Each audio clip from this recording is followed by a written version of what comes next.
Hello guys, welcome back to another video. Bigg Boss ಕಡೆಯಿಂದ ಮತ್ತೆ promo ಬಂದಿದೆ. ಸಖತ್ತಾಗಿದೆ, ಬನ್ನಿ ನೋಡ್ಕೊಂಡು ಬರೋಣ.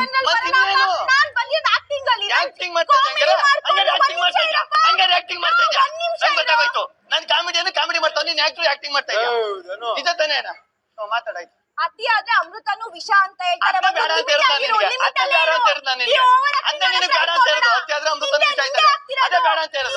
ನಾನು ಒಬ್ರಿಂದ ಹೋಗ್ಬಿಟ್ಟು ಕಾವು ಗೀವು ಐ ಲವ್ ಯು ನಾನಿನ ಮದುವೆ ಆಗ್ತೀನಿ, ನಮ್ಮ ಅಮ್ಮಂಗೆ ನಾನು ಹೇಳ್ತೀನಿ, ನಮ್ಮ ಅಪ್ಪಂಗೆ ನಾನು ಹೇಳ್ತೀನಿ ಅಂತ ನಾನು ಹೇಳಲ್ಲ.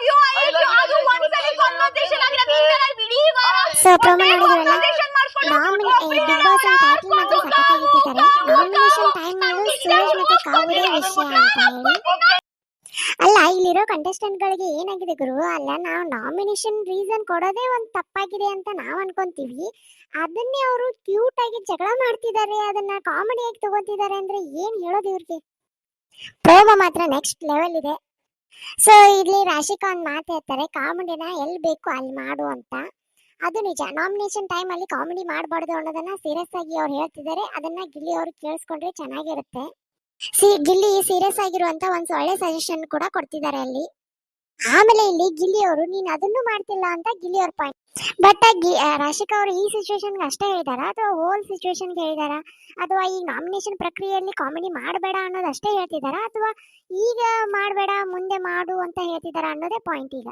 ಆಮೇಲೆ ನೀನು ಎಲ್ಲತದಲ್ಲಿ ಮಾಡಬೇಡ, ನಿಂಗೆ ಎಲ್ಲಿ ಬೇಕು ಅಲ್ಲಷ್ಟೇ ಮಾಡು ಅಂತ ಬಂದಾಗ ಇದು ಅವ್ರಿಗೆ ಬಿಟ್ಟಿದ್ದು ಅಲ್ವಾ. ಇದನ್ನ ರಾಶಿಕಾ ಅವರು ಹೇಳೋ ಅರ್ಹತೆ ಇಲ್ಲ ಅಲ್ವಾ. ಇಲ್ಲಿ ಗಿಲ್ಲಿ ಅವರು ಹೇಳೋ ಪಾಯಿಂಟ್ಗೂ ಅರ್ಥ ಇದೆ ಅನ್ಸುತ್ತೆ. ಬಟ್ ಇಲ್ಲಿ ಯಾರು ನಾಮಿನೇಟ್ ಮಾಡ್ತಿದ್ದಾರೆ ಅಂತಾನೆ ಕನ್ಫ್ಯೂಷನ್ ಇದೆ. ಆಮೇಲೆ ನಾನು ಬೆಳಗ್ಗೆ ಒಂದು ಪ್ರೋಮೋ ಬಂತಲ್ವಾ, ಆ ಪ್ರೋಮೋ ಪ್ರಕಾರ ನೋಡಿದ್ರೆ ಇಲ್ಲಿ ಬೆಳಗ್ಗೆ ಬಂದಿರೋ ಕಾವ್ಯ ಮತ್ತೆ ರಾಶಿಕಾ ನಡುವೆ ಬಂದಿರೋ ವಿಷಯಗಳಿಗೆ ಇವರಿಬ್ರು ಕಿತ್ತಾಡ್ತಿದ್ದಾರೆ ಅಂತ ಅನ್ಕೊಂಡ್ವಿ. ಆದ್ರೆ ಇಲ್ಲಿ ಆಗ್ತಿರೋದೇ ಬೇರೆ ಆಗ್ತಿದೆ. ಆಮೇಲೆ ಇಲ್ಲಿ ಗಿಲ್ಲಿ ಅವರು ರಾಶಿಕಾ ಅವ್ರನ್ನ ನಾಮಿನೇಟ್ ಮಾಡಿರ್ಬೋದು ಅಂತ ಅನ್ಸುತ್ತೆ. ವೇಟ್ ಮಾಡಿ ನೋಡೋಣ ಎಪಿಸೋಡ್ ನಲ್ಲಿ, ಓಕೆನಾ? ನಿಮ್ಗೇನ್ ಅನ್ಸುತ್ತೆ ಕಮೆಂಟ್ ಮಾಡಿ ಕಮೆಂಟ್ ಸೆಕ್ಷನ್ ನಲ್ಲಿ. ರಾಶಿಕಾ ಹೇಳ್ತಾರೆ ನಾನು ಕಾಮಿಡಿಯಲ್ಲಿ ಬಂದಿಲ್ಲ, ನಾನು ಬಂದಿರೋದು ಆಕ್ಟಿಂಗ್ ಅಲ್ಲಿ ಅಂತ. ಅದಕ್ಕೆ ಗಿಲ್ಲಿ ಅವರು ಹಂಗಾರೆ ನೀನು ಆಕ್ಟಿಂಗ್ ಮಾಡ್ತಿದ್ಯಾ? ಏನ್ ಗುರು ಇದು, ಒಂಥರ ಫನ್ ಆಗಿದೆ ಅವರಿಬ್ರು ಮಾತಾಡೋದು ನೋಡಿದ್ರೆ. ಇದು ನಾಮಿನೇಷನ್ ಗುರು, ಈ ತರನ ಎಲ್ಲ ಕಾಮಿಡಿಯಾಗಿ ಮಾತಾಡೋದು. ಅವ್ರು ಹೇಳೋ ಪಾಯಿಂಟ್ ಅಲ್ಲಿ ವ್ಯಾಲಿಡ್ ಇದೆ, ಬಟ್ ಅದನ್ನೆಲ್ಲ ಬಟ್ ಅವ್ರು ಮಾತಾಡ್ತಿರೋದು ಹೆಂಗಿದೆ ಅಂದ್ರೆ ಒಂಥರ ಫನ್ ವೇನಲ್ಲಿ ಮಾತಾಡ್ತಿರೋ ತರ ಇದೆ. ಇವಾಗ ಗಿಲ್ಲಿ ಅವರು ಹೇಳ್ತಾರೆ ನಾನು ಕಾಮಿಡಿಯಿಂದ ಬಂದಿದ್ದೀನಿ, ನಾನು ಕಾಮಿಡಿ ಮಾಡ್ತಿದ್ದೀನಿ, ನೀನು ಆಕ್ಟಿಂಗ್ ಇಂದ ಬಂದಿದ್ಯಾ, ಹಂಗಾರೆ ನೀನು ಆಕ್ಟಿಂಗ್ ಮಾಡ್ತಿದ್ಯಾ ಅಂತ ಹೇಳ್ತಿದ್ದಾರೆ. ಸೂರಜ್ ಅವರು ಓ ಇದನು ಅಂತಿದ್ದಾರೆ. ಇಲ್ಲಿ ಸೂರಜ್ ಧನು ಅವ್ರಿಗೆ ಹೇಳ್ತಿದ್ದಾರೆ, ನೋಡ್ಗುರು ಅವರಿಬ್ರು ಹೆಂಗ್ ಮಾಡ್ತಿದ್ದಾರೆ ಅಂತ. ಪಾಪ ಸೂರಜ್ ಸುಮ್ನೆ ಕುಂತಿದ್ದಾರೆ, ಧ್ರುವಂತೂ ಸುಮ್ನೆ ಸೈಲೆಂಟ್ ಆಗಿ ಕುಂತಿದ್ದಾರೆ. ಆಮೇಲೆ ರಜತ್ ಅವ್ರ ರಿಯಾಕ್ಷನ್ ನೋಡಿದ್ರ ಫುಲ್ ಫನ್ ಆಗಿ ತಗೊಂತಿದ್ದಾರೆ. ಗಿಲ್ಲಿ ಅವರು ಮಾಡ್ತಿರೋ ಕಾಮಿಡಿಗೆ ಅವ್ರ ನಗು ತಡ್ಕೊಳಕ್ಕೆ ಆಗ್ತಿಲ್ಲ, ಬಾಯಿ ಮುಚ್ಕೊಂಡು ಒಂಥರ ಅಲ್ಲೇ ಒಳಗೊಳಗೆ ನಗ್ತಿರ್ತಾರಲ್ಲ, ಕಿಸು ನಗೆ ಅದ ಯಾವ್ದೋ ನಗೆಗಳು ಇರ್ತಾವಲ್ಲ ಆ ತರ ನಗುತ್ತಿದ್ದಾರೆ. ಅವ್ರು ಹೊರಗೆ ಹೇಳ್ಕೊಳಕ್ಕೂ ಆಗ್ತಿಲ್ಲ, ಬಿಟ್ಕೊಳಕ್ಕೂ ಆಗ್ತಿಲ್ಲ, ಆ ತರ ಕುಂತಿದ್ದಾರೆ ಅಲ್ಲಿ. ಸೂರಜ್ ನನ್ಗೆ ಗೊತ್ತಾಗತ್ತೆ, ಯಾಕಂದ್ರೆ ಈ ಲೆವೆಲ್ ಈ ತರ ನಾ ಮಾಡೋದು. ಸೊ ಮಾತಾಡು ಅಂತ ಹೇಳ್ತಿದ್ದಾರೆ. ಅತಿ ಆದ್ರೆ ಅಮೃತನು ವಿಷ ಆಗೋದಂತ ರಾಶಿಕಾ ಹೇಳ್ತಾರೆ. ಆಮೇಲೆ ಗಿಲ್ಲಿ ಅವ್ರು ಏನ್ ಹೇಳ್ತಿದ್ದಾರೆ ಅಂದ್ರೆ ಅದನ್ನೇ ನಾನು ಬೇಡ ಅನ್ನೋದು. ಬಟ್ ಇಲ್ಲಿ ರಾಶಿಕಾ ಅವರು ಹೇಳಿದ್ದು ಕರೆಕ್ಟ್ ಆಗಿದೆ, ಅತಿ ಆದ್ರೆ ಅಮೃತನು ವಿಷ ಆಗುತ್ತೆ. ಯಾಕಂದ್ರೆ ಲಾಸ್ಟ್ ಟೈಮ್ ಗೆಸ್ಟ್ ಬಂದಾಗ ಗಿಲ್ಲಿ ಅವರು ಕಾಲು ಎಳೆದು ಮಾತಾಡಿದ್ದು ಅಲ್ಲಿ ಸ್ವಲ್ಪ ಅತಿ ಆಯ್ತು. ಹಂಗೆ ಗೆಸ್ಟ್ಗಳು ಅದನ್ನೇ ಮಾಡಿದ್ದಾರೆ. ನೀವು ಎಪಿಸೋಡ್ ನೀವು ನನ್ನ ಪ್ರೀವಿಯಸ್ ವಿಡಿಯೋಸ್ ಎಲ್ಲ ನೋಡಿದ್ರೆ ನಾನು ಕ್ಲಿಯರ್ ಆಗಿ ಕೊಟ್ಟಿದ್ದೀನಿ.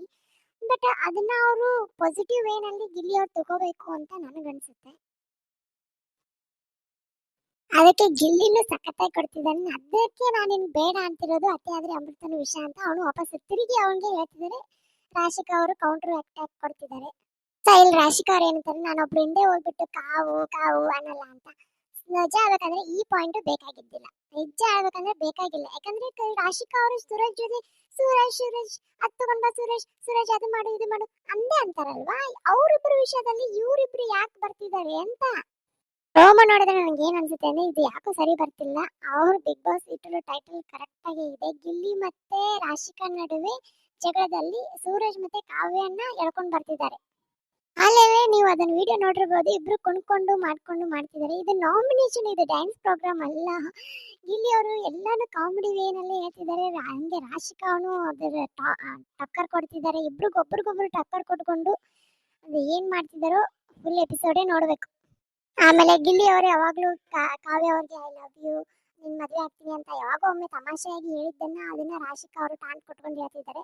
ಹಾಗೇನೆ ಗಿಲ್ಲಿ ಅವರು ಕೂಡ ರಾಶಿಕಾ ಅವರು ಮತ್ತೆ ಸೂರಜ್ ಅವ್ರಿಗೆ ಅದು ಏನೋ ಒಂದು ವಿಷಯಕ್ಕೆ ಹೇಳ್ತಾರಲ್ವಾ ಐ ಲವ್ ಯು ಅಂತ, ಅದನ್ನ ಅವರು ಟಾನ್ ಕೊಟ್ಕೊಂಡು ಅವ್ರು ಹೇಳ್ತಿದ್ದಾರೆ.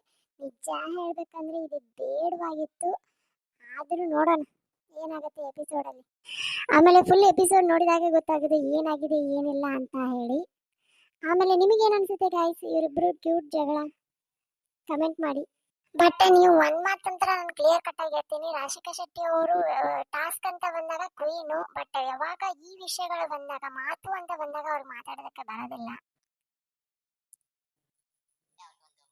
ಆಮೇಲೆ ನೀವು ಪ್ರೋಮೋದಲ್ಲಿ ನೋಡಿರ್ಬೋದು, ಅಲ್ಲಿ ಸುತ್ತಲ ಕುಂತಿರೋರು ಮಾತ್ರ ಸಖತ್ತಾಗಿ ಎಂಜಾಯ್ ಮಾಡ್ತಿದ್ದಾರೆ. ನಮಗೂ ಎಂಜಾಯ್ಮೆಂಟ್ ಅನಿಸ್ತಿದೆ, ಬಟ್ ಅವರು ಮಾತಾಡಲಿ ಒಂಚೂರು ಸೀರಿಯಸ್ನೆಸ್ಸೇ ಇಲ್ಲ ಇಬ್ಬರು ನಡುವೆ ಅಂತ ಅನಿಸ್ತಿದೆ.